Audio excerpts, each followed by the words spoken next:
ചെറുവാഞ്ചേരി കല്ലുവളപ്പിൽ ഒരു വീട്ടിലെ 3 കറവ പശുക്കൾ ചത്ത സംഭവത്തിന് കാരണം ഭക്ഷ്യവിഷബാധയെന്ന് പ്രാഥമിക നിഗമനം. മരണകാരണം കണ്ടെത്താൻ വിദഗ്ധ സംഘം ചത്ത പശുക്കളിലൊന്നിൻ്റെ ജഡം തിങ്കളാഴ്ച പോസ്റ്റ്മോർട്ടം നടത്തി സാമ്പിൾ എടുത്തു. സാമ്പിളുകളുടെ ഫലം ലഭിച്ചാൽ മാത്രമേ മരണകാരണം വ്യക്തമാവുകയുള്ളൂവെന്ന് ഡോക്ടർമാർ അറിയിച്ചു. കല്ലുവളപ്പിലെ ക്ഷീരകർഷകൻ നങ്ങാറമ്പൻ കുമാരൻ്റെ വീട്ടിലെ 7 കറവ പശുക്കളിൽ 3 എണ്ണമാണ് തുടർച്ചയായ 3 ദിവസങ്ങളിലായി ചത്തത്. ഒരു 20 വർഷമായി പശുക്കളെയും പോറ്റിയിട്ട് ഇപ്പം മെനഞ്ഞാന്നൊന്ന് ചത്ത്, ഇന്നലെ ഒന്ന് ചത്ത്, ഇന്നൊന്ന് ചത്ത്, 3 ദിവസം 3 എണ്ണം ചത്ത്. 4-മത്തേന് സൂക്ക് വന്നു. എന്തെന്നാ ഞാൻ ചെയ്യാം? നിങ്ങൾ എല്ലാവരും കാണുന്നൊരു അവസ്ഥയിലേക്ക് അതുകൊണ്ട് എല്ലാവരും എന്തെന്നാ ചെയ്യുന്നതെന്ന് വെച്ചാൽ ചെയ്യാൻ ഡോക്ടർമാർക്ക് ഇത് തിരിയുന്നില്ല. എന്തെന്നാ സൂക്കേട് എന്നുള്ള തിരിയുന്നില്ല. ഒന്നിനെ നാളെ രാവിലെ മെഡിക്കൽ കോളേജ് കൊണ്ടുപോകാമെന്നുണ്ട് പറയുന്നത്.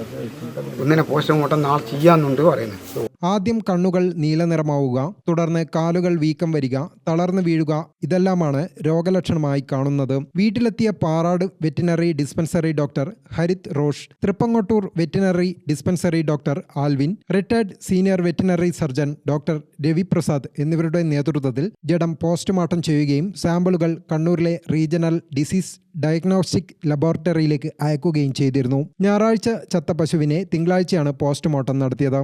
ദിവസേന 35 ലിറ്റർ വീതം പാൽ ലഭിക്കുന്ന 3 പശുക്കളെയാണ് കല്ലുവളപ്പിലെ കുമാരന് നഷ്ടപ്പെട്ടത്. മരണകാരണം ഇതുവരെ കണ്ടെത്താൻ സാധിച്ചിട്ടില്ലെന്നും പശുക്കളെ ചികിത്സിച്ച ഡോക്ടർമാർ പറഞ്ഞു. സസ്പെക്ട് ചെയ്യുന്നത് വെച്ച് കഴിഞ്ഞാൽ ഫീഡ് ടോക്സിനോ അല്ലെങ്കിൽ പ്ലാന്റ് ടോക്സിനോ അങ്ങനെ എന്തെങ്കിലും ടോക്സിൻ പോയിസൺ ഉണ്ടാവാനുള്ള ചാൻസ് ഉണ്ട്.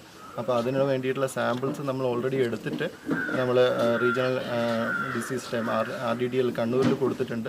പിന്നെ മാത്രമല്ല ഇവിടുത്തെ പശുവിന് കൊടുത്ത തീറ്റ സംബന്ധമായ പിണ്ണാക്ക് ബാക്കി കാര്യങ്ങളെല്ലാം നാമക്കലിലേക്കും നമ്മൾ അയച്ചിട്ടുണ്ട്. അപ്പോൾ അതിൻ്റെ റിസൾട്ട്സിന് വേണ്ടി വെയിറ്റ് ചെയ്യാണ്. അതിനിടയിലാണ് ഇന്നത്തെ ദിവസം, അതായത് ഞായറാഴ്ച മറ്റൊരു ഹീഫറിന് ഒരു ഭക്ഷണം കഴിക്കാതിരിക്കുകയും എഴുന്നേക്കാത്തൊരു ബുദ്ധിമുട്ടൊക്കെ കണ്ടു തുടങ്ങിയത്. ഇപ്പോൾ രാവിലെ വന്ന് അതിന് വേണ്ടിയുള്ള മരുന്നുകളൊക്കെ കൊടുത്തു. പക്ഷേ ഉച്ചയോടെ ആകുമ്പോഴേക്ക് അതേ ലക്ഷണങ്ങളോടുകൂടി ആ പശു മരണപ്പെടുകയാണ് ചെയ്തത്. ആ പശുവിലെ ഹീഫറിന് നമ്മൾ നാളെ രാവിലെ DIO ഡിസീസ് ഇൻവെസ്റ്റിഗേഷൻ ഓഫീസറും അതേപോലെ തന്നെ RDDL ടീമും ജില്ലാ CVOയും അങ്ങനെയുള്ള ഒരു ടീം വന്നിട്ട് മൊത്തത്തിൽ അതിൻ്റെ പോസ്റ്റ്മോർട്ടം നടത്തുന്നതാണ്. മാത്രമല്ല ബാക്കിയുള്ള എല്ലാ ആനിമൽസിൻ്റെയും സാമ്പിളും കാര്യങ്ങളൊക്കെ എടുത്ത് വീണ്ടും ഒരു ഇൻവെസ്റ്റിഗേഷൻ നടത്തി കൃത്യമായിട്ടുള്ള അസുഖം എന്താണെന്ന് കണ്ടെത്തിയതിന് ശേഷം നമ്മൾ വീണ്ടും മുന്നോട്ട് പോകുന്നതാണ്.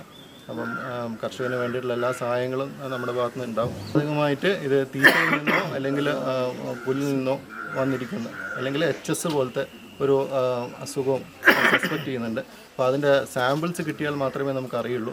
ഇപ്പം ഈ ഒരു കാലത്ത്, അതായത് ചൂടുള്ള സമയത്ത് HS പോലത്തെ വരാനുള്ള ചാൻസ് കുറവാണ്. എന്നാൽ പോലും നമ്മൾ എല്ലാ വിധത്തിലുള്ള ഇത് നോക്കുന്നുണ്ട്.